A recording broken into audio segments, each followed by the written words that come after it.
Universidad, del Servicio Geológico Minero Argentino y de otras instituciones locales y nacionales, realizarán observaciones astronómicas de un asteroide del cinturón de Kuiper.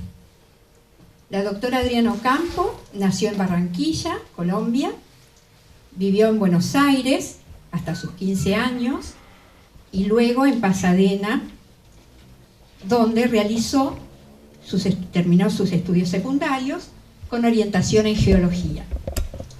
En 1983 se graduó de geóloga en la Universidad Estatal de California y en 1997 recibió su maestría en geología planetaria de la misma universidad y alcanzó el grado de doctora en ciencias planetarias en la Universidad British de Ámsterdam. Sus especialidades son la geología planetaria, enfocada especialmente en cráteres de impacto, y la dirección de misiones científicas en pos de la ciencia espacial. Comenzó trabajando como voluntaria en el laboratorio de propulsión a reacción. Participó en numerosos proyectos científicos vinculados a procesamiento de imágenes satelitales planetarias, enfocadas en las aplicaciones geológicas. Participó como investigadora en el estudio de los efectos de la colisión de un meteorito en la península de Yucatán, en el límite Cretácico-Terciario. Como investigadora senior de la Agencia Espacial Europea, ha participado como científica de múltiples misiones a Marte, a Venus, a Plutón. Actualmente se desempeña como directora científica en la División de Ciencias Planetarias de la NASA en Washington para programas y misiones como Nuevas Fronteras hacia Júpiter, Nuevos Horizontes hacia Plutón, el programa OSIRIS-REx de muestreo de asteroides, y es líder del grupo de exploración en Venus.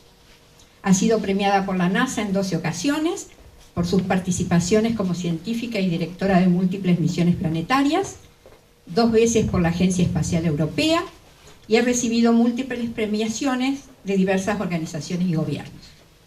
Posee más de 30 publicaciones en revistas científicas, entre las que se destacan sus investigaciones del impacto meteórico en el límite Cretácico-Terciario, más de 80 presentaciones en congresos y reuniones científicas, y ha realizado contribuciones en 5 libros.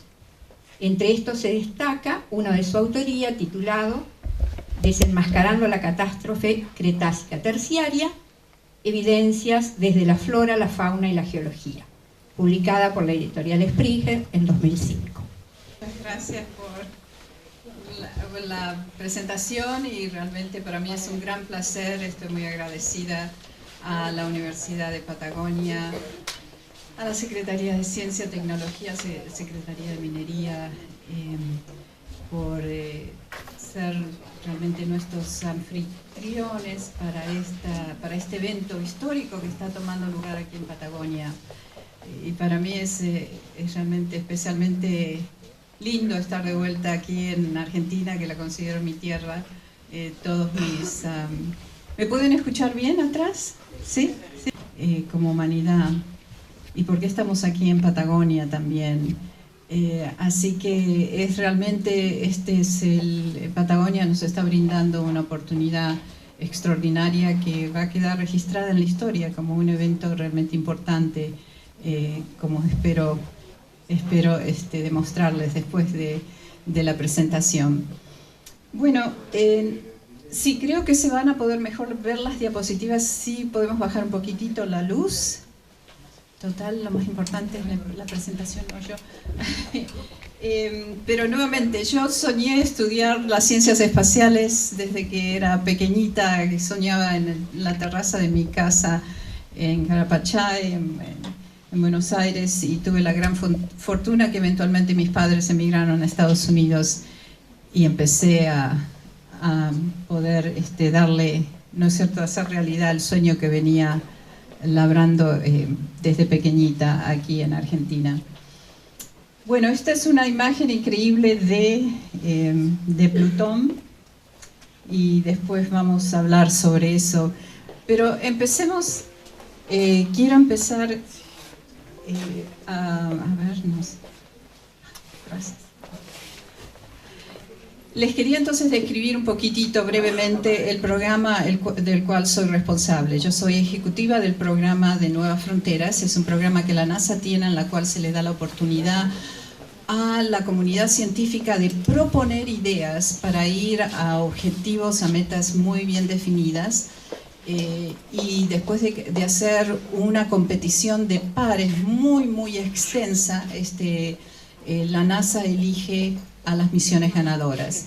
Y las que les estoy mostrando aquí en esta diapositiva son las misiones ganadoras del programa Nuevas Fronteras.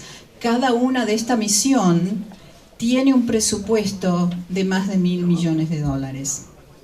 Entonces es una responsabilidad muy grande y se le llaman las misiones de categoría 1, pero que se le da al investigador principal, se le da toda la responsabilidad con su equipo científico y el sector privado para implementar estas misiones.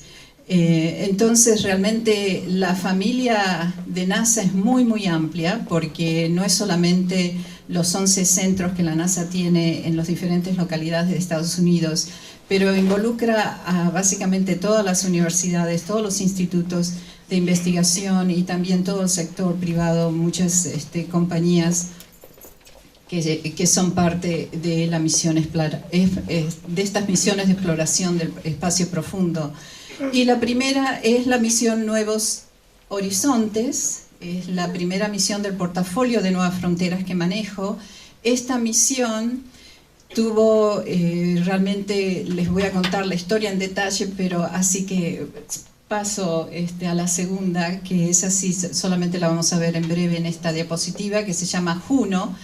Es una misión que está orbitando en estos momentos alrededor del planeta más grande de nuestro sistema solar, Júpiter. Es la primera vez que vamos a Júpiter con paneles solares. Y eso ha beneficiado muchísimo la eficiencia de las celdas solares aquí para nuestro planeta.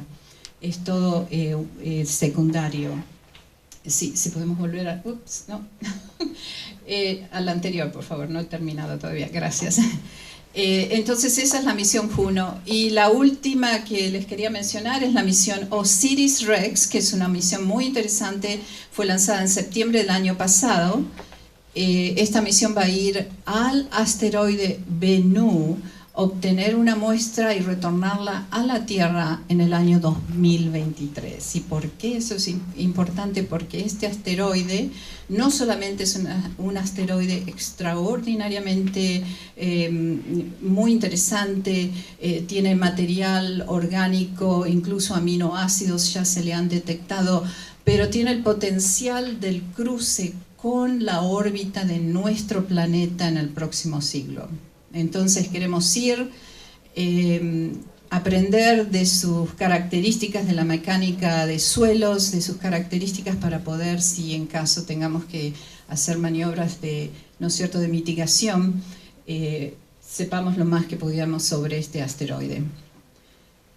Bueno, entonces ahora en la próxima quiero que vayamos atrás en el tiempo y ponerles un poco el escenario de lo que fue hace un par de años atrás, cuando la misión Nuevos Horizontes estaba todavía por llegar a su meta principal, que era Plutón, y el significado que tenía y el esquema que esta misión estaba manejando. Esto realmente fue realizado por lo que llamo mi equipo de soñadores, porque esta misión Nuevos Horizontes Se propuso varias veces y estuvo a punto de ser cancelada varias veces.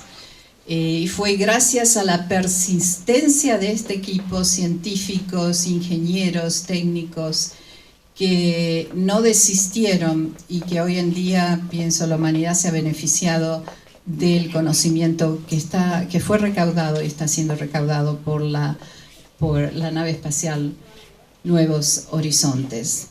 Pero entonces retornamos a ese periodo de antes de julio del 2015 para ver el esquema y el escenario en el cual Nuevos Horizontes estaba abriendo las puertas de nuestro entendimiento.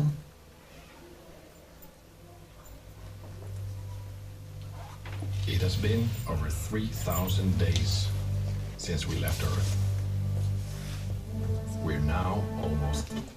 Lo siento que probablemente no pueden leer, tiene subtítulos en español. Out here, where the sun is distant. ¿Se puede subir un poquito más? Is a place no one has ever seen before. Pluto and its system of moons, the farthest worlds ever to be explored by humankind.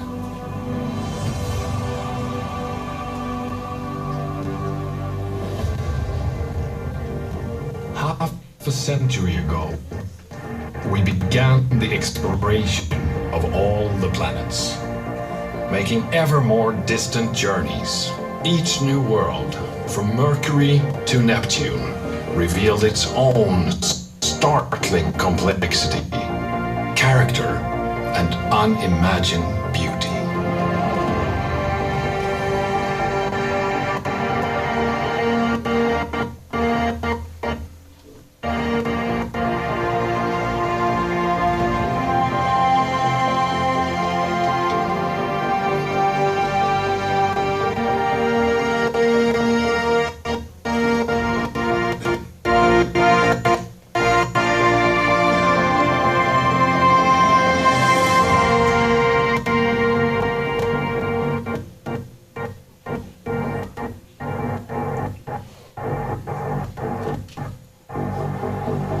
As we now approach the Pluto system, reaching farther again, this year we are about to complete the historic first era of planetary exploration.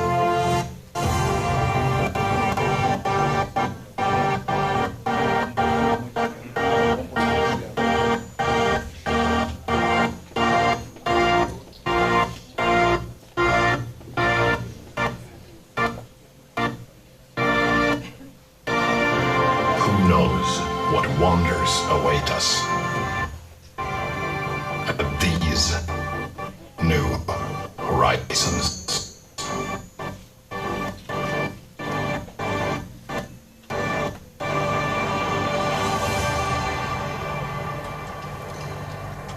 Nuevos Horizontes nos ayudó a completar entonces esa era de exploración que empezó ya hace más de 50 años atrás, en la cual nuestra especie empezó a explorar el sistema solar con naves espaciales. Y Nuevos Horizontes llegó entonces al punto, a este objeto tan lejano que no había sido explorado de cerca anteriormente. Entonces ahora podemos decir como humanidad que hemos hecho por lo menos un pequeño inventario de todos los objetos de nuestro sistema solar.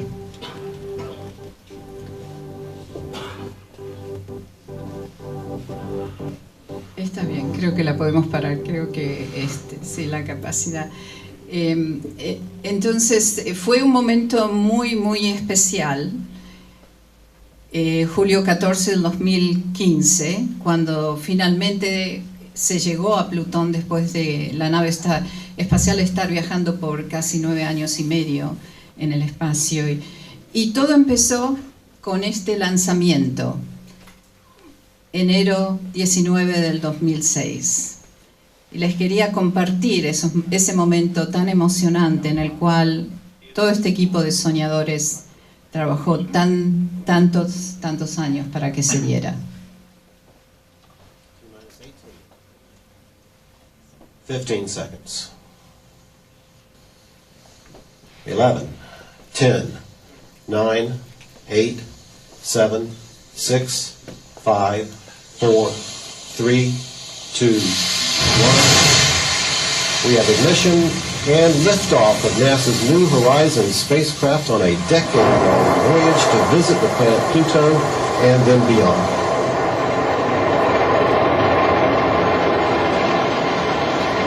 Plus 15 seconds. Everything continues to look good as the Atlas V vehicle climbs away from Florida's east coast.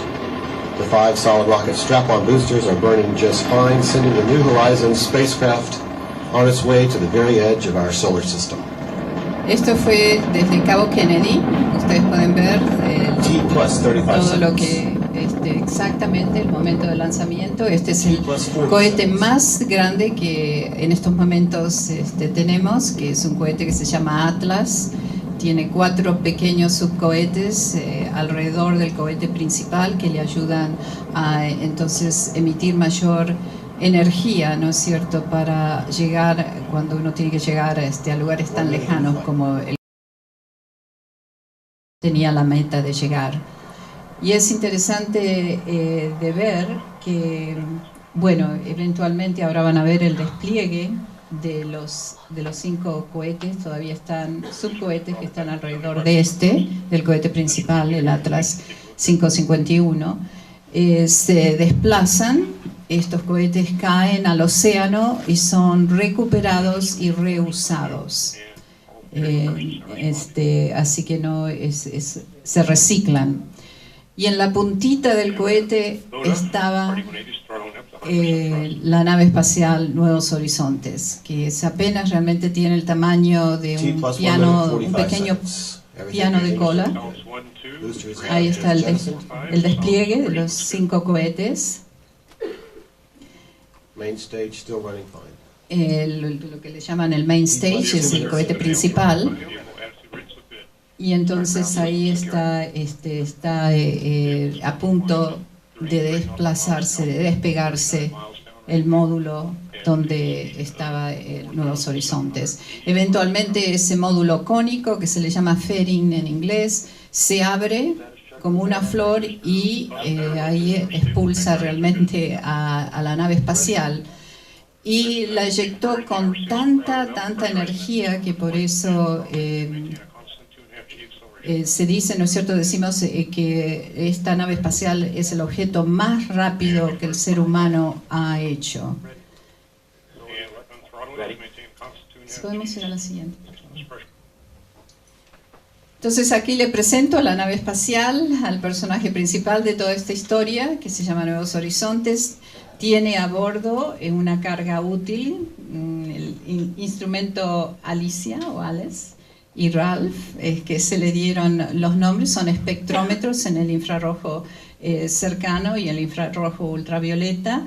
Esta es una cámara de alta resolución que también puede ver en el visible y en el infrarrojo cercano. Y estos son los instrumentos básicamente de campos y partículas, siendo usando la antena de la nave espacial para poder estudiar la área y básicamente hacer experimentos del campo magnético de la nave, del objeto que se iba a ir a visitar. Pero como en comparación por escala les quería mostrar cómo está la nave espacial antes de ser acoplada al Atlas 551. Pueden ver que su tamaño no es muy grande, ahí lo pueden tener un ser humano como escala, y entonces la energía emitida fue extraordinaria. Otra de las cosas, por eso, emitida por el cohete fue extraordinaria, por eso llegó a desarrollar velocidades tan altas. Una de las cosas que probablemente se pueden dar cuenta, que esta nave espacial no tiene paneles solares. Y la razón que no tiene paneles solares es porque su objetivo principal era, ¿no es cierto?, llegar a Plutón, y Plutón está tan lejos del Sol que sabíamos que había que usar otra fuente de energía. En este caso se usó las baterías radioisotópicas, son generadores termonucleares en las cuales se usa una pequeña cantidad de plutonio. Ese plutonio, al emitir el calor, ese calor se transforma en electricidad y subastece a todos los sistemas a bordo de la nave espacial. Por último, les quería mencionar un instrumento muy interesante que es un contador de polvo cósmico, y fue la primera vez que la NASA puso a bordo de una de sus naves espaciales un instrumento completamente concebido, diseñado, implementado y construido por estudiantes como ustedes, que fueron parte de la propuesta original y está trabajando excepcionalmente y ha venido recaudando información muy importante no antes obtenida. Ahora tenemos un perfil de todo nuestro sistema solar, de la cantidad de polvo cósmico y su distribución dentro del sistema solar, que es clave para entender los orígenes del sistema solar, la parte de cosmología, y es muy importante esa información que se ha venido recaudando. Les quería hacer unas preguntas. ¿Cuánta energía cuántos watts piensan que esta nave espacial usa? Nuevos Horizontes. ¿Alguien se atreve a aproximar? Por ejemplo, ¿cuántos watts usamos cuando nos secamos el cabello con una secadora? ¿Cuánto? Escuché 800 watts. ¿Sí? 400, 500. No, y hay secadoras que usan 1200 watts. Esta nave espacial no usa más de 200 watts, usando todos los subsistemas, ¿no es cierto?, al mismo tiempo, y mandando la información que recauda, que cuando, por ejemplo, la distancia... cuando la distancia que llegamos a Plutón nos tomaba más de 5 horas mandar la señal y recibirla, ¿no? Bueno, en rojo les muestro entonces aquí su trayectoria. Como dijimos, fue lanzada en enero, ¿no es cierto?, del 2006, y después, para acelerar la nave más y orientarla a su meta final, pasamos por Júpiter, el planeta más grande de nuestro sistema solar, que tiene el campo gravitacional más grande del sistema solar después del Sol. Entonces usamos ese campo gravitacional para acelerarnos más a la nave espacial en febrero del 2007 y de esa forma llegar más rápido a Plutón, que incluso haciendo esa maniobra nos tomó 9 años y medio llegar a Plutón. Pero para darles una idea de lo rápido que va la nave espacial, no sé, ustedes son la gran mayoría antes de la época de las misiones Apolo, pero quizá se acuerdan o han leído sobre las misiones Apolo, cuando el ser humano posó por primera vez sus pies sobre otra superficie planetaria que fue la Luna. ¿Se acuerdan cuánto tiempo nos tomó llegar a la Luna? Fue, ¿no es cierto?, 3 días, exacto. La nave espacial Nuevos Horizontes lo hizo en 9 horas. Entonces le da una pauta de la velocidad que estaba desarrollando, y llegó realmente, viaja a más de 30 kilómetros por segundo. En un parpadear ya se ha desplazado más de 30 kilómetros. Entonces se usó a Júpiter no solamente para acelerarla más y reorientar su trayectoria, pero también como ensayo preparatorio para prepararnos, no ejercitar todos los instrumentos científicos y preparar la operación, aprender a manipular mejor la nave espacial. Y llegamos en julio, como ya mencionamos, de 2015. Este anillo blanco es lo que les quiero mencionar, y quizá aquí quiero hacer una pequeña pausa porque es importante notar la diferencia en nuestro sistema solar entre asteroides y el cinturón de Kuiper. Los asteroides es esta banda que existe, ¿no es cierto?, entre Marte y Júpiter. MU-69 no es un asteroide, MU-69. Es un objeto de Kuiper. Los objetos de Kuiper es una nueva clasificación. No son ni asteroides ni son cometas. Realmente estamos todavía aprendiendo a clasificarlos. Por eso ustedes van a ver que se les llaman objetos. Porque estamos viendo la mayoría de estos objetos que aquí está en este dibujo, están, ¿no es cierto?, reflejados como esta banda blanca, son potencialmente objetos dobles, como lo vamos a ver más adelante en las próximas diapositivas. Bueno, ¿cuáles eran los objetivos científicos de la misión Nuevos Horizontes?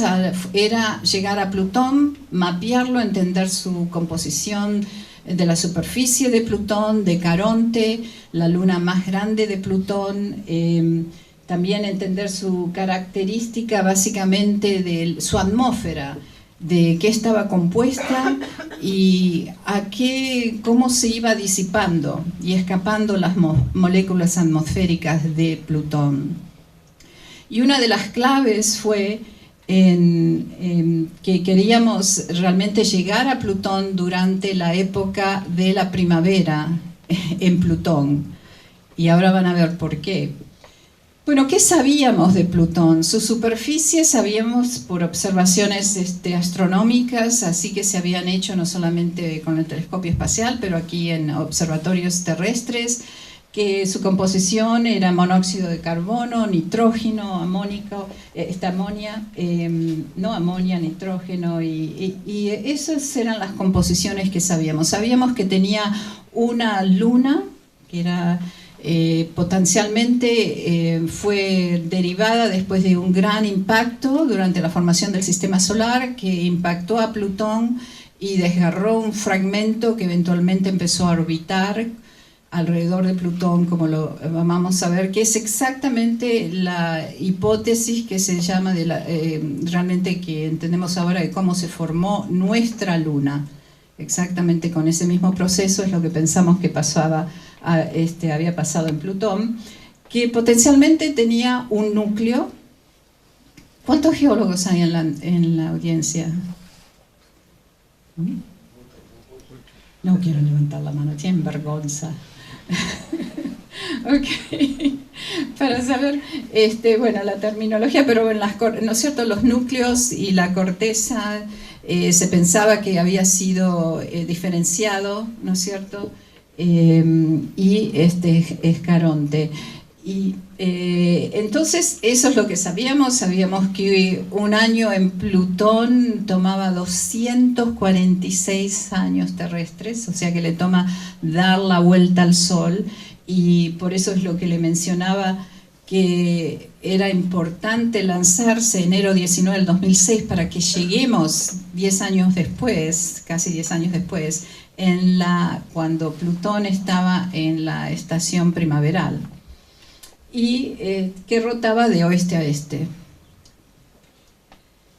Si lo vemos a Plutón y Caronte, más o menos en escala, como pueden ver, Caronte es bastante grande, incluso en relación a Plutón, ocuparían todo el continente de Norteamérica, pero lo interesante es que cuando la misión se concibió, se conocía solamente una sola luna. Después, a medida que estaba desplazándose hacia su meta principal, Plutón, se descubrieron más lunas, 5 lunas. Y eso realmente puso, en total, Plutón tiene 5 lunas, y eso realmente fue un reto muy grande.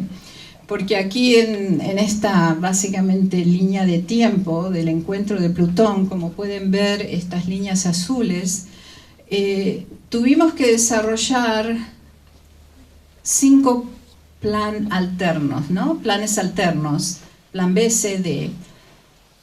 porque si a medida que nos acercábamos, después de haberse descubierto esas 5 lunas, pensamos, oh, puede haber anillos. Entonces, ¿cómo mitigamos el riesgo a la nave espacial para que sobreviva el sobrevuelo? Y empezamos a ensayar diferentes secuencias científicas y los hicimos en los ensayos en vivo, con la nave espacial en el espacio, y también con simulacros en la Tierra. Entonces, más que triplicó el trabajo que se tuvo que hacer para asegurar que esa información recaudada fuera la más óptima. Y quizás se preguntan también cómo nos manteníamos, porque esta es una misión que duró casi 10 años, ¿no es cierto?, antes de llegar a su meta principal. Entonces, ¿cómo se mantenía el equipo trabajando? Y la nave espacial no trabajaba, estaba en un modo así de invernación.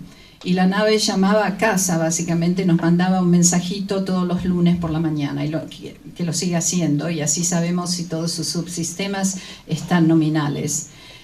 Entonces, eso fue parte de la actividad, como operamos la misión espacial. La línea roja aquí que pueden ver es como, yo le digo, es pasar una aguja estamos, ¿no es cierto?, más de 5.000 millas de 5.000 millones de kilómetros de distancia, y aquí llegamos a pasar, a sobrevolar a Plutón. Esta es la geometría actual durante el sobrevuelo. La línea roja es la nave espacial. Este es el sistema plutoniano, Plutón, ¿no es cierto?, con sus lunas, Caronte, Hidra, las 5 lunas que le mencioné. Y en la próxima les quiero mostrar el ballet que la nave espacial tuvo que hacer para optimizar la secuencia científica y que se diseñó para poder verlas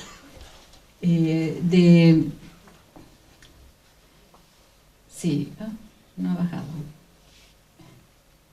Bueno, lo que muestra es la nave espacial, y pueden ver casi en tiempo real lo complejo que fue su movimiento a medida que pasaba el sistema plutoniano, y cómo y después a medida que se iba, porque esto pasó muy rápido. Sobrevoló a una distancia en su encuentro más cercano de 12.000 kilómetros.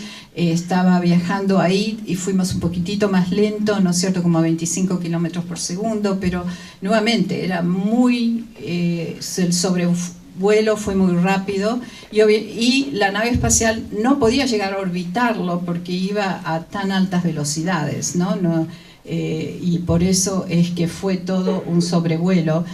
Y realmente fue algo extraordinario ver las primeras imágenes, porque esta era la mejor imagen que teníamos.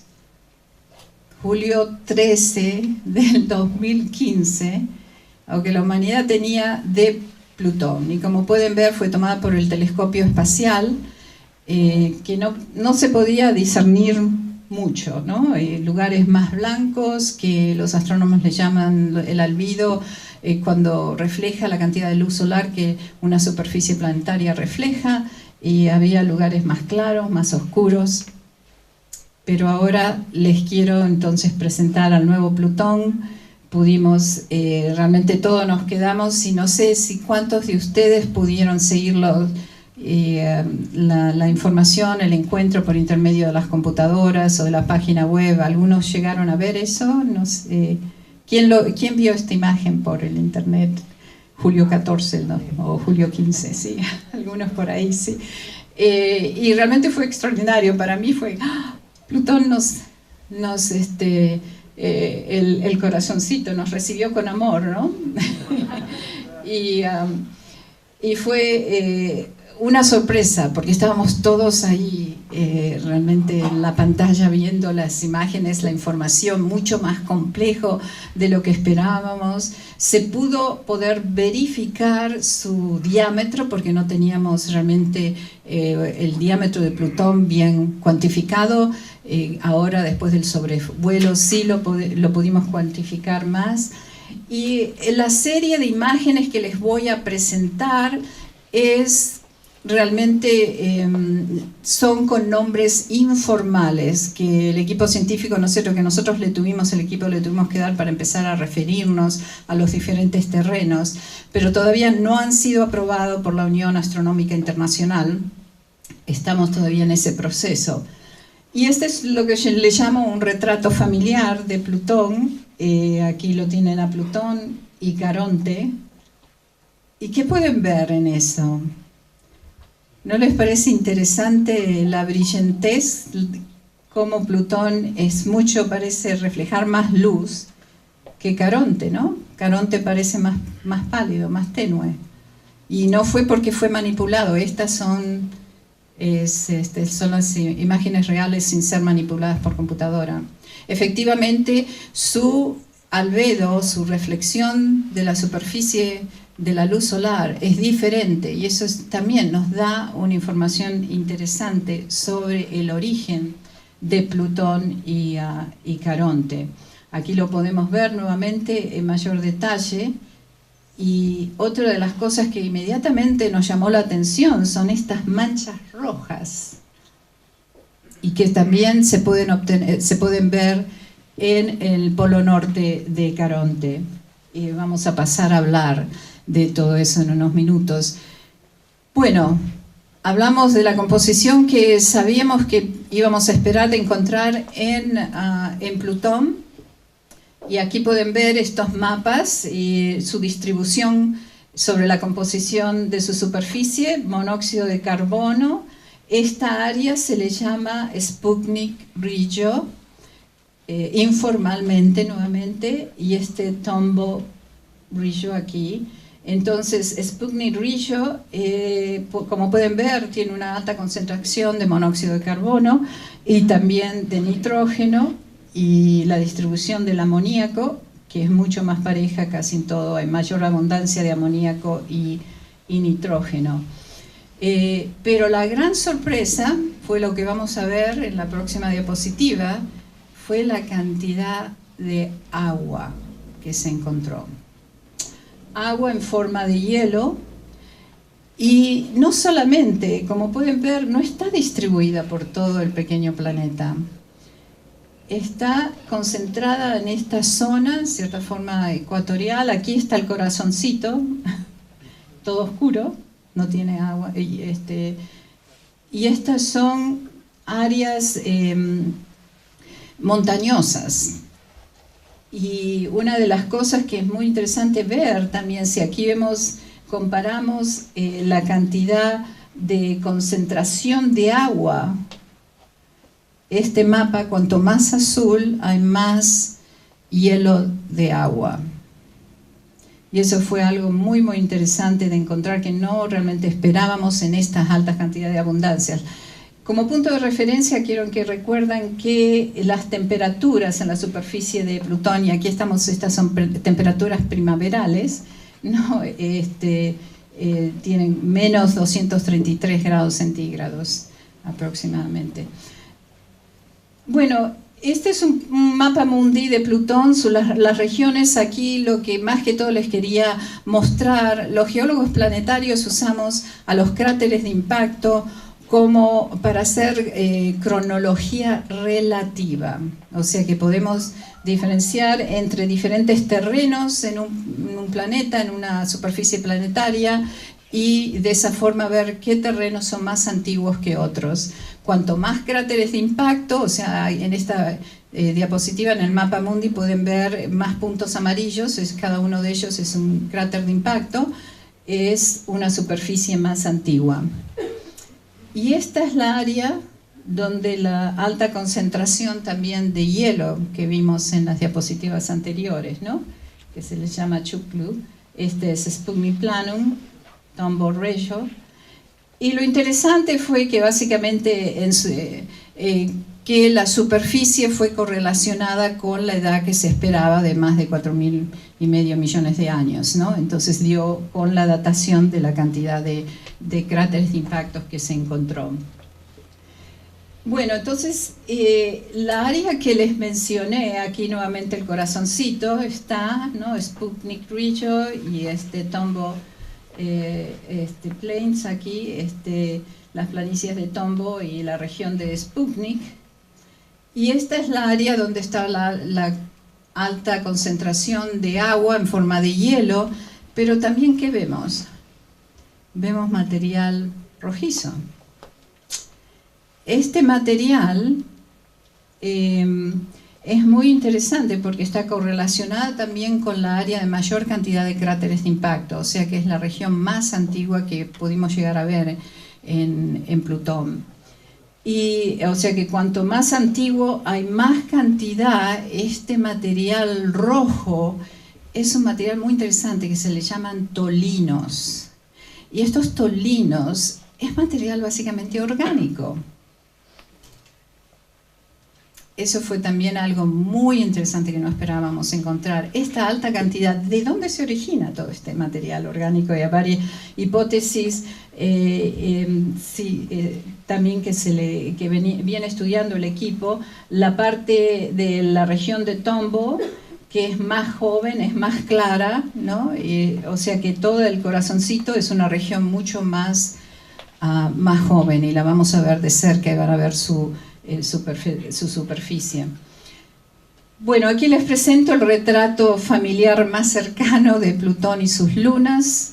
Pueden ver entonces a Styx, Nixa, Hydra y Kerberos con Caronte. Entonces esas son las 5 lunas que estas son las lunas nuevas que se fueron descubriendo antes que la nave espacial llegase a Plutón, y de ahí fue que tuvimos que también hacer todo este plan de mitigación de riesgo, desarrollando 5 opciones diferentes para maniobrar la nave espacial en caso de que el riesgo fuese en que encontráramos anillos. Estas son las otras imágenes, pero les quería poner aquí en escala, 40 kilómetros. Entonces, como pueden ver, Nixa y Hydra son las lunas más grandes, siendo Styx y Kerberos las más pequeñas. Entonces, la teoría vigente es que se piensa que Plutón tenía potencialmente una luna más grande, que fue dado una colisión de impacto, fue fragmentada, después se han vuelto a aglutinar y a repegar. Aquí pueden ver, Hydra se piensa que es una aglutinación de 2 lunas pequeñas, de fragmentos de algo. Posiblemente Plutón tuvo muchísimas lunas más y es lo que ahora, pero este es el estado, ¿no es cierto?, de Plutón en estos momentos del sistema plutoniano. En esta simulación realmente les quiero dar una idea de lo importante es cómo esta danza sincronizada que está entre Plutón y Caronte, sus otras lunas, ¿no es cierto? O sea que, por ejemplo, Hydra tiene el día más corto, es menos de mediodía aquí terrestre, ¿no es cierto? Kerberos dura 5 días terrestres, Nixa casi 2 días terrestres, pero y esta es la rotación. Pero lo interesante, al comienzo se pensaba que realmente que Plutón podía ser un protoplaneta con 2 núcleos, ¿no? O sea que estamos viendo un planeta embriónico que fue fragmentado y quedó sincronizado, como de la misma forma que la Tierra está sincronizada con la Luna y siempre vemos la misma cara. Si pueden ver el punto blanco, entonces Plutón y Caronte siempre están dándose la misma cara, ¿no? Es lo mismo que pasa aquí en la Tierra, pero... y en la próxima entonces quería pasar a mostrarles rápidamente un poco de las imágenes más más interesantes que pudimos observar. Nuevamente son los nombres de las áreas. Esta es la parte derecha del corazoncito, que se llama Sputnik Planilla, como pueden ver, y una zona que vamos a ver en mayor detalle, y les pongo como referencia aquí la imagen pequeña. Cada uno de estos rectángulos verdes va a ser amplificado en una imagen. Aquí vemos Sputnik, entonces la planicie de Sputnik, y nuevamente todo esto rojo son los tolinos, este material orgánico. Esta es la área más antigua que pudimos observar. Esta es donde está la mayor concentración de agua en forma de hielo, las grandes montañas hielosas de Plutón, que podemos ver en mayor detalle aquí. Para referencia a la escala, 50 kilómetros, como pueden ver, son montañas que tienen más de 1 kilómetro de altura, y son grandes montañas hielosas. Y en la próxima lo que pensamos es como si el manto de Plutón está realmente hecho de nitrógeno y amoníaco, ¿no? Y el agua vendría a ser, como en términos geológicos, si pensamos en Plutón, la geología vendría a ser el basalto que tenemos aquí en la Tierra. En Plutón sería, ¿no es cierto?, el nitrógeno y monóxido de carbono, sería el equivalente en la Tierra al basalto, y el andesita, que flota en el basalto, en cierta forma, en el manto, vendría a ser el hielo de agua. Entonces esa es la geología que estamos viendo. Montañas de gran altura, como podemos ver aquí, nuevamente en esta región al sur del corazoncito de Sputnik, la planicie de Sputnik, que son altas concentraciones de más de casi 4.300 metros de altura. Y esta región nos resultó, ya estamos adentro del corazoncito en la parte sur. Fue muy interesante porque, no sé, a esta distancia probablemente no pueden llegar a discernir que es una superficie llena de pozos. Estaba llena de pozos. Y lo que pensamos que estamos viendo es el proceso de sublimación, ¿no es cierto? ¿Se acuerda? Hablamos que debajo de potencialmente una superficie hielosa están estos hielos exóticos de amoníaco, con el metano y el nitrógeno, el monóxido de carbono. Y lo que está pasando, pensamos, es que este proceso de sublimación es cuando esos hielos exóticos se evaporan, van directamente del estado sólido al estado gaseoso, sin pasar por el estado líquido. Eso es la sublimación, y es lo que estamos viendo aquí. Y aquí lo vemos en mayor detalle. Y se concentran en ciertas áreas de Plutón solamente. Esto es lo que llamamos básicamente informalmente la textura de culebra, porque nos hace acordar a la piel de una culebra. No se pueden llegar a discernir,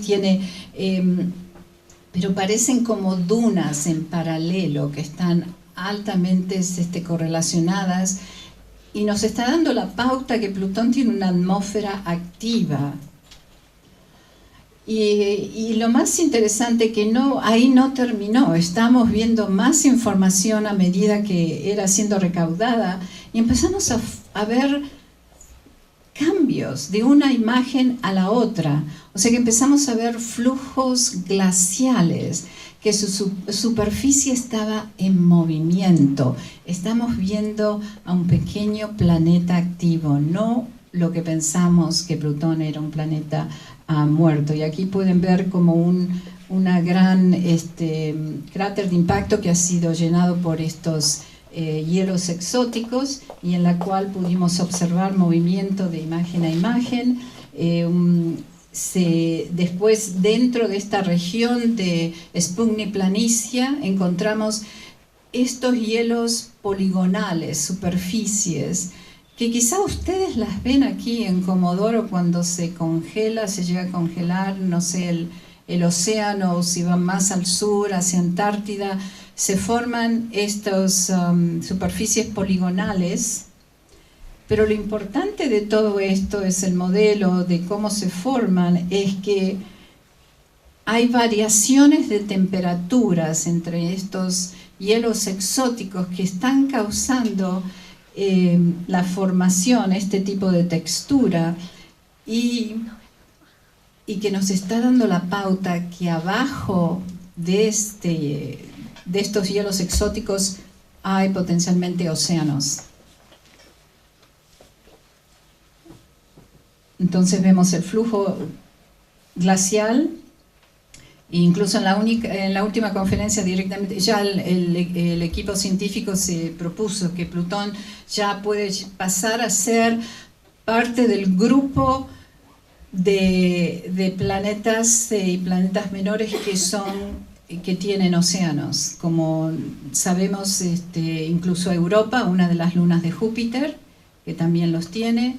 Entonces estamos encelados, también pensamos, una de las lunas de Saturno, y Plutón, nuevamente aquí pueden verlos en la parte de Sputnik Planitia, esta área que no tiene ningún cráter de impacto, o sea que es una área muy joven, y la parte costal que se está empalmando a esta región, y pueden ver como si fuesen témpanos que estuviesen chocando contra un área costeña en Plutón, y aquí pueden ver, para su referencia, el terreno poligonal.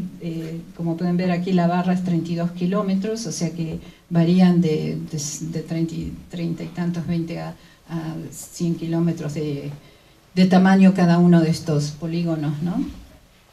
Su topografía, bueno, aquí brevemente para que vean la parte más baja, está en violeta, la más alta en amarillo, ¿no es cierto?, y rojo ahí. Entonces pues tiene una topografía variada que ha llegado más en esta región, nuevamente que está aquí, de grandes montañas y cordilleras de hielo, y ahora vamos a verlas en mayor detalle. Y lo interesante que a medida que nos íbamos acercando, llegamos a ver esta región que vendría a ser nuevamente de altas montañas como cordilleras de hielo, de agua, que estaban manchadas con tolinos, con este material orgánico en estas laderas. Y como pueden ver, están en ciertas regiones también, no solamente en la parte de los valles, pero en ciertas laderas, o sea que hay una ladera preferencial que nos está dando la pauta de que el transporte de estos tolinos están siendo transportados también por vientos o ese tipo de mecanismo. Y estamos viendo que los tolinos también se transportan, hay un intercambio de tolinos de material entre Plutón y Caronte. Lo otro extraordinario fue su atmósfera. La atmósfera fue mucho más compleja. Uno de los resultados es que el escape de la molécula de la atmósfera es mucho más lenta de lo que se pensaba anteriormente. Y no solo eso, llegamos a observar niebla en Plutón, la formación como de lo que pudiese a lo mejor llamarse nubes. O sea que hay una actividad atmosférica, o sea que esa atmósfera está siendo reformada, regenerada, o sea, y nuevamente nos está dando la pauta de un planeta activo.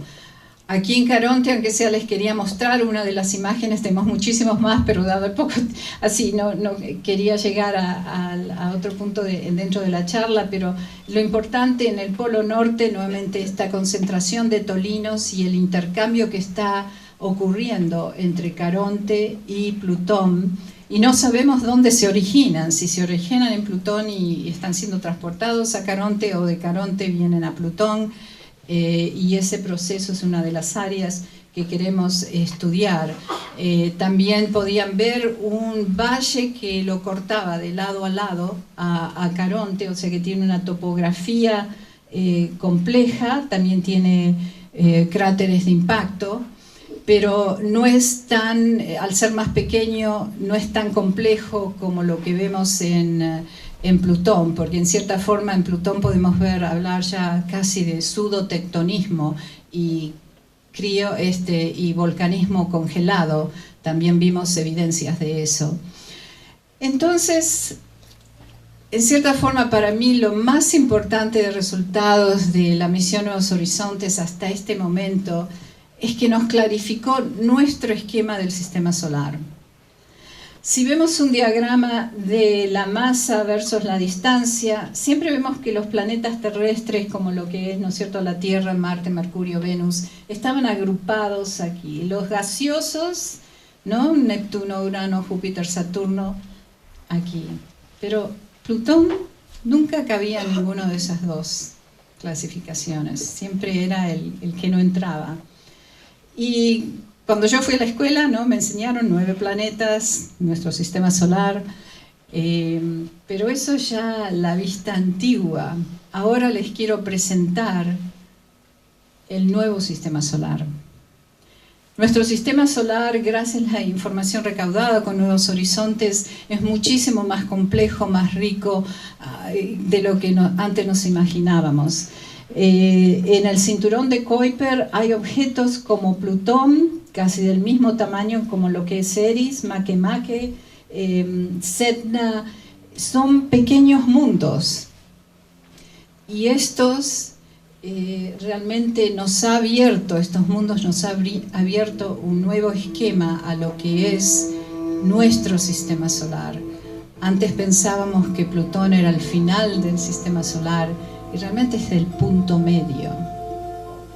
Como podemos ver, cada una de estos puntos es información real, son objetos del cinturón de Kuiper. Y mundos tan grandes, ¿no es cierto?, como Eris, Sedna. Y si la diamos a nuestro sistema solar, ¿no es cierto?, el Sol, aquí en la Tierra, está el cinturón de asteroides, podemos ver su alta diversidad. Y estos son apenas los pocos objetos que todavía hemos llegado ¿no es cierto?, a identificar, a mapear. Hay muchos más todavía por explorar y descubrir. Pero nuestro sistema solar hoy en día, podemos decir, está compuesto de 8 planetas y miles de pequeños planetas. Y estamos en ese vestigio de la que la ciencia se encuentra muchas veces, en las cuales estamos descubriendo cosas nuevas. Por lo tanto, los objetos de Kuiper, como les mencionaba antes, no son ni asteroides ni son cometas, son únicos, tienen su propia clasificación, y por eso estamos aquí en Patagonia hoy en día queriendo observar la próxima meta de Nuevos Horizontes, que es ir a explorar otro de estos objetos del cinturón de Kuiper. Es un objeto que vamos a llegar a sobrevolarlo enero 1 del 2019, y espero que todos, por intermedio de las páginas web de NASA, participen en descubrir este nuevo mundo que va a tomar lugar. Y realmente sabemos muy poco de Mu 69, sabemos que aproximadamente su tamaño puede ser de 20 a 40 kilómetros, fue descubierto por intermedio del telescopio espacial por uno de los miembros de nuestro equipo de Nuevos Horizontes, que se llama el Dr. Mark Buoy, que está aquí, llegó anoche a Patagonia, y él lo descubrió en el 2014. Realmente se piensa que su superficie está como casi más de 44 unidades astronómicas. Los astrónomos, ¿no es cierto?, definen el metro astronómico, es la distancia entre el Sol y la Tierra. Esa es una unidad astronómica. Si se replica eso 44 veces, llegamos a la distancia de Plutón, que es más de 6.000 millones de kilómetros. Y realmente sabemos muy poco, quizás su excentricidad, su inclinación, pero es relativamente muy poco lo que sabemos. Entonces, lo que venimos haciendo este año, se produjeron unas oportunidades históricas en las cuales lo que los astrónomos llaman ocultaciones, las oportunidades de observar a Mu 69 cuando cruza justo enfrente a una estrella. Eso se le llama una ocultación estelar. Y entonces los vamos a observar desde Patagonia. Aquí, si ven los observatorios, claro, nosotros tenemos telescopios movibles, pero es para darles una pauta. Y la duración de esta observación de Mu es tan pequeñito que cruzar enfrente a esta estrella le toma 2 segundos. Entonces la observación es extremadamente precisa y no es fácil de hacer. La primera oportunidad se produjo junio 3 y estuvimos con 12 telescopios en Mendoza y otros 12 telescopios en Sudáfrica, 13 telescopios en Sudáfrica, y lo que está a bordo de un 747 también hizo una observación de Mu 69 con otra estrella diferente, y julio 17 es la última oportunidad que se va a dar para aquí en Patagonia, o sea que la geometría astronómica dictó que todos los telescopios se trajeran aquí a Patagonia, los 25 telescopios, y con 60 científicos del equipo de parte de Nuevos Horizontes y también científicos argentinos como el profesor Márquez, que nos está colaborando, y su equipo. Y vamos a estar haciendo estas observaciones julio 17, desplazándonos por la ruta 3, aproximadamente quizá 12 telescopios a una distancia de 2-3 kilómetros cada telescopio, al norte y al sur de Comodoro, y es muy importante realmente que tengamos poco viento, que tenemos claridad del cielo, de la bóveda celeste, y poca luz, ¿no? Poca luz, entonces, y tampoco poco movimiento cerca de una carretera para que no haya movimiento ¿no es cierto?, de automóviles. Entonces, esa es la razón por la que estamos aquí en Patagonia, y realmente en nombre de NASA, la agencia para la cual trabajo, y el equipo Nuevos Horizontes que lidero, les quiero agradecer a la Universidad de Patagonia, y a todas las instituciones que vienen colaborando para ayudar a que estas observaciones sean un éxito. Y yo siempre digo que vamos a llegar a Mu 69, enero 1 2019, vía Patagonia. Así que muchísimas gracias por su atención y esperamos que tengamos suerte.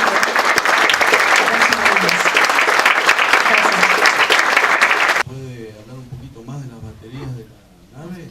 ¿Y si Sí. hay alguna aplicación aparte de la astronomía actualmente? Entonces la pregunta tiene que ver con la fuente de energía de la nave espacial Nuevos Horizontes, que usamos el mismo diseño para la misión Viajero y también para la misión Galileo. Viajero, que ya ha salido de nuestro sistema solar, fueron 2 naves espaciales, Voyager 1 y Voyager 2, ¿no? No sé si escucharon, los viajeros, que llevan la placa que dice todos los sonidos de la Tierra, ¿no?, que fue diseñada por la gente del JPL y el astrónomo Carl Sagan. Usaban las mismas baterías, o sea que usamos el mismo diseño, un poco más avanzado, ¿no?, de lo que los viajeros. Y estas baterías termonucleares tienen la gran ventaja que tienen alta duración. Por ejemplo, la nave espacial, dado esa fuente de energía, va a estar trabajando probablemente por 80 años más o 100 años más, Nuevos Horizontes. Lo mismo que lo han venido haciendo los viajeros. Uno de los viajeros está vía a la estrella Alfa Centauro y la otra está yendo más hacia dentro de la Vía Láctea. Pero entonces ellos ya salieron de nuestro sistema solar, los viajeros, y el Pionero también fue la otra. Pero esa es la gran ventaja de usar ese tipo de energía, generadores radioisotópicos termonucleares, los RTGs que le llamamos. Hola, doctora. Yo quería hacer una pregunta. Cuando usted mencionó ahí de que estaba bueno llegar en la primavera de Plutón, ¿tiene que ver por las temperaturas que se manejan y la movilidad de la atmósfera? Por ahí, si se hubiera llegado con temperaturas más bajas, ¿eso no se hubiera podido observar? Sí, queríamos, en términos de llegar, de ser lanzado justo en enero de 2006, era clave, porque justamente queríamos llegar cuando... Lo mismo pasa aquí, ¿no? En invierno todo se congela y queda más estático, entonces sabíamos que primavera, verano era cuando se iba a dar la posibilidad de ver potencialmente, si había actividad, si había el planeta, el pequeño planeta era activo, de poder observar eso. No se esperaba encontrar una atmósfera tan compleja, y no sé si en la última diapositiva ustedes pueden ver ese como halo azul. Eso es real. Plutón tiene una capa de ozono como nosotros, la Tierra.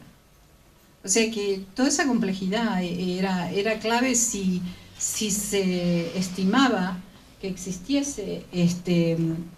Queríamos llegar justamente en la época de primavera y verano para poder observarla ahí. Sin micrófono. Tengo dos preguntas, una pertinente y otra no tan pertinente. Cuando comenzó la exposición habló de que habían determinado aminoácidos, presencia de aminoácidos dentro de los satélites. Como químico me gustaría saber cómo determinaron eso, cómo se hizo. Y la segunda pregunta, que quizás fuera de lugar, ¿por qué no volvieron a la Luna? ¿Por qué no volvió a la Luna? Bueno, entonces dos preguntas. Una que tiene que ver con los aminoácidos. No, en el asteroide Bennu de la misión Osiris-Rex, que ahora en septiembre de este año va a pasar por la Tierra, nos va a decir hola, y nuevamente usando el campo, la nave espacial Osiris-Rex va a usar el campo gravitacional de la Tierra para acelerarlo hacia Bennu. Y claro que Bennu no está tan lejos porque está cerca del cinturón de asteroides. Y este asteroide, desde que se descubrió, ha sido monitoreado, porque sabíamos cuando se descubrió que su trayectoria tiene el potencial de interceptar la Tierra, la órbita de la Tierra. Entonces se empezó a hacer mucha espectroscopía, y eso se pueden hacer con los telescopios aquí en la Tierra, en diferentes ondas. No sé si se acuerda cuando vimos en esa diapositiva ese diagrama que estaba con líneas todas de arriba para abajo, que tenía la composición de Plutón. Es el espectrograma, es cómo se determinó, que también sabemos, se ha hecho toda una base de datos de los diferentes aminoácidos y cómo lucirían, ¿no es cierto?, en laboratorio. Entonces podemos compararlos cuando se observan con una observación terrestre, y se compararon y se encontraron aminoácidos. Bennu es extraordinario, es muy oscuro, es como esto. Entonces era muy difícil descubrirlo, porque no, y es mucho más grande, es un asteroide, ¿no es cierto?, tiene como más de 100 kilómetros, entonces es significativo. Y queremos ir, extraer una muestra, se va a hacer como un sistema de succión, traer, si tenemos suerte, como unos 4 kilogramos, pero probablemente puede estar de medio kilogramo a 4, una cosa así, y después retornar la cápsula a la Tierra, va a ser capturada en el estado de Utah, y después la van a traer a Houston, porque ahí tenemos el laboratorio de protección planetaria más sofisticada que existe en estos momentos, para traer muestras extraterrestres y analizarlas para que no sean contaminadas las muestras, ni que esas muestras contaminen a la Tierra, ¿no? Entonces eso es todo el proceso, y eso va a pasar en el año 2023, así que yo siempre digo que las personas interesadas en eso, la información se va a hacer disponible para que uno proponga para poder analizarla a las muestras que vamos a traer de Bennu. Así que eso es algo para prepararse aquella persona que está interesada en la astrobiología. Definitivamente bienvenidos están. Y con respecto a la segunda pregunta, ¿por qué no volvimos a la Luna? Realmente nunca salimos de la Luna. Siempre hemos estado en términos de volver con misiones tripuladas. Quizá es lo que tú te refieres, no sé, pero hemos estado orbitando la Luna en estos momentos. Tenemos naves satelitales, el LRO, que son imagen e información extraordinaria. Se descubrió que hay un cráter de impacto, que es básicamente el cráter de impacto más grande de nuestro sistema solar, está en la Luna, en el polo sur de la Luna, que se llama Aiken. Y dentro del programa de Nuevas Fronteras, que les mencionaba, el que manejo, justamente ahora estamos en competición para elegir la cuarta misión. Les mostré 3 y ahora estamos en competición para la cuarta. Y uno de los objetivos de las metas, porque es justamente mandar una misión a la Luna. Pero ya tenemos a esa región de South Polar Area, ¿no? Del Polo Sur. O sea que no, la Luna se viene estudiando y se tiene planificado usar la Luna como ensayo para mandar misiones tripuladas a Marte. Ya los venimos planificando incluso para el año 2025, 2023. Vamos a ver, estamos construyendo el cohete en estos momentos, se llama Orión, con la cápsula, y es una, ¿no es cierto?, una colaboración que también tenemos con el sector privado que se llama SpaceX y Blue Origin, y Orígenes Azules y Espacio X. Adriana, hay una pregunta de la sala de al lado que dice si la sonda Voyager ya no había investigado estos planetas previamente. Sí, entonces la pregunta es si la sonda Voyager no los había investigado previamente. Efectivamente, la misión Voyager fueron extraordinarias. Yo me acuerdo cuando vi las primeras imágenes llegar, uno no podía creer, y fue el concepto por unos estudiantes de la Universidad Tecnológica de Caltech que propusieron la idea de hacer las misiones Voyager. Y estas misiones se dieron cuenta que había una alineación en las cuales si se mandaba una misión, se lanzaba a comienzos de los 80, se podía ir, a finales de los 70 se podía ir y sobrevolar a casi todos los planetas del sistema solar. Entonces fue lo que le llaman el gran, ¿no? la gran básicamente tournée que se hizo, y lo sobrevoló, pero a Plutón lo vio desde muy muy lejos, era apenas casi una estrellita, pero sí vio ¿no es cierto?, a más detalle a Neptuno, Uranos y a Júpiter, Saturno. Hay otra pregunta de la otra sala que pienso que pide mayores precisiones con respecto al material rojo orgánico. Los tolinos. Bueno, hay mucho, hay mucho que estudiar en eso y es una área fascinante. Hay muchas disertaciones por hacerse y la información está ahí válida para aquel que está interesante. Y lo interesante es porque se puede hacer con replicar los tolinos en laboratorios. Y entonces se compara esa espectra que se puede replicar estos tolinos en laboratorios y se buscan en otros lugares, superficies planetarias, ¿no? Y se han encontrado también en Titán, ¿no?, la luna más grande de Saturno, se han encontrado en otros objetos del sistema solar. Entonces son derivados de material orgánico, que el material orgánico, al ser descompuesto por la radiación ultravioleta, básicamente se deriva, se descompone en estos diferentes fórmulas orgánicas.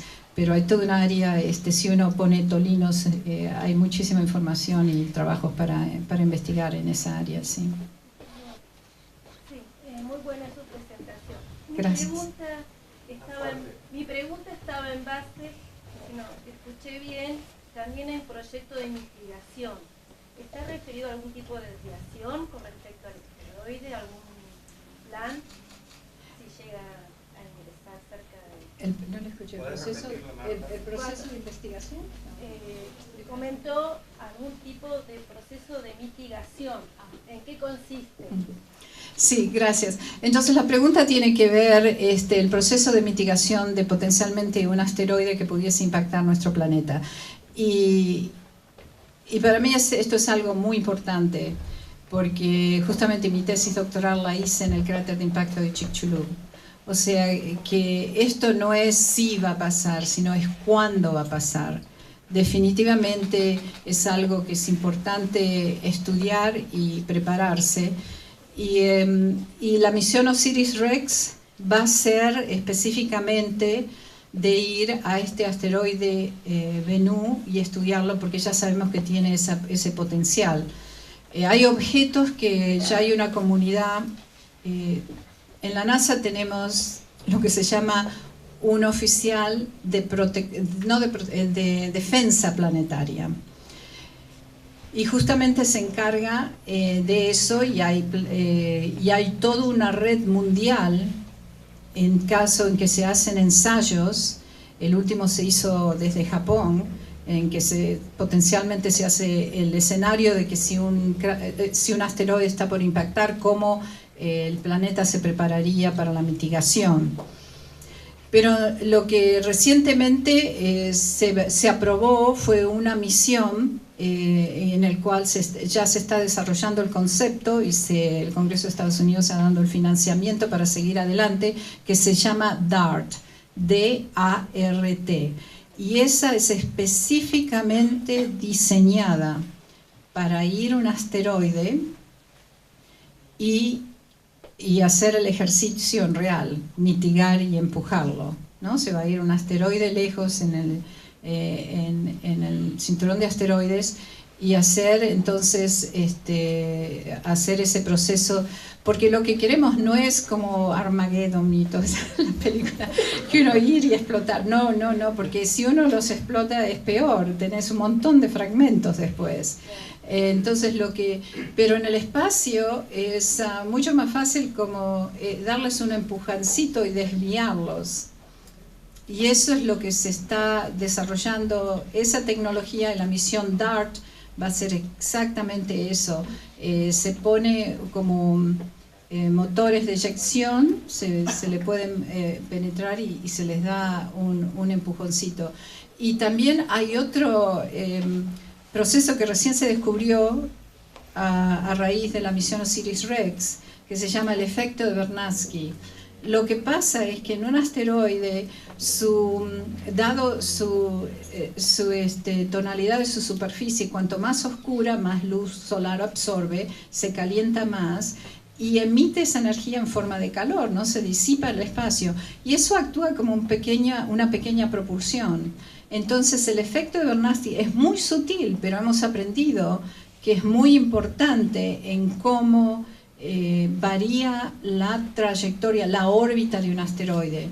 Y lo estamos estudiando en gran detalle para Bennu con Osiris-Rex, para así poder aplicar ese conocimiento a otros asteroides. Es algo que recientemente se descubrió, y que relativamente recientemente, y que ahora estamos, ¿no es cierto?, para entender, es mucho más complejo de lo que pensamos, pero la misión DART va justamente a llegar al aspecto de hacer una mitigación y un ensayo real de cómo mitigar potencialmente un impacto de un asteroide.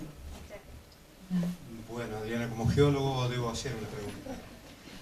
Cuando uno observa las imágenes de Plutón, observa montañas, algunas de miles de metros de altura, y vos te referías a que hay una dinámica superficial en las masas de hielo que se moverían arriba de un océano.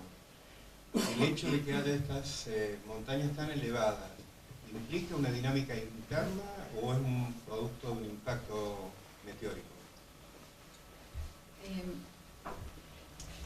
Sí, entonces cuando observamos, gracias por la pregunta, sí, ¿no? Ya es muy interesante, porque fue una de las primeras preguntas que, ¿no es cierto?, muchos especialmente los geólogos en el equipo se hicieron también, era esa variación que se está viendo y estas grandes montañas de kilómetro o más de altura, cómo se formaban. En la Tierra los geólogos inmediatamente pensamos de subducción, tectónica, ¿no es cierto? Y aquí estamos viendo un esquema completamente diferente, ¿no? No hay tanto material rocoso en Plutón, son todos hielos. Entonces, ¿qué es lo que estamos viendo? Pero a temperaturas sub bajas, no tan súper bajas, pero lo que vimos y lo que se ha definido, que esto no es proceso externo, sino que es el planeta este pequeño planeta Plutón nos está dando la muestra de que está activo, que tiene un foro, que tiene un núcleo, y que hay esa variación, o sea que no está, su superficie no está siendo transformada por aspectos externos, sino internos de del mismo proceso de este pequeño planeta. Es un pequeño planeta activo. Doctora, en 1985 conocí a un ingeniero que había trabajado en la NASA y estaba en la American Oil Company. Él decía que se había ido porque según el gobierno el apoyo variaba.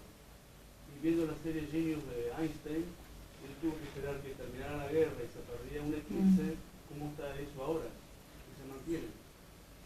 En el sentido de cómo está... ¿El apoyo económico para que... Bueno, sí, entonces en términos de presupuesto, ¿no? que la Agencia Espacial en Estados Unidos está recibiendo, está muy bien. El presupuesto que se ha asignado a la Agencia Espacial y especialmente la exploración espacial es la más alta que hemos tenido nunca. Nunca hemos tenido tanto. Entonces, y es el país que invierte más en la exploración espacial. Entonces, el presupuesto está siempre podemos usar más, pero... Bien, si no hay más preguntas, debemos terminar con esta deliciosa charla y dar las gracias a la doctora Ocampo.